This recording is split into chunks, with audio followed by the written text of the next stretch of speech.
Hello everyone, as you can read in the title, we will fix the surround sound issue in Metro games.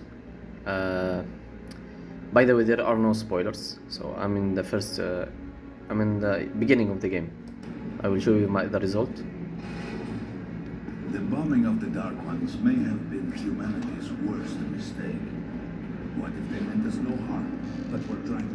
As you can see, the sound was clear even though I was not looking at the character.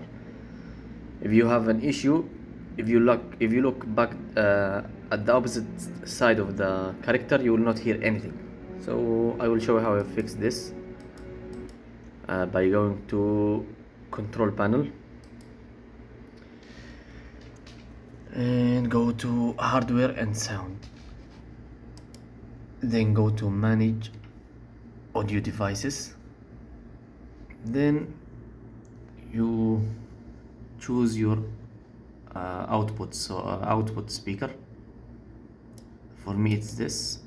You will click on configure, so you choose this one's 5.1 surround and go next, then uncheck all these options, go next and uncheck these two options too, and you will have no issue in the game from the surround sound. And goodbye.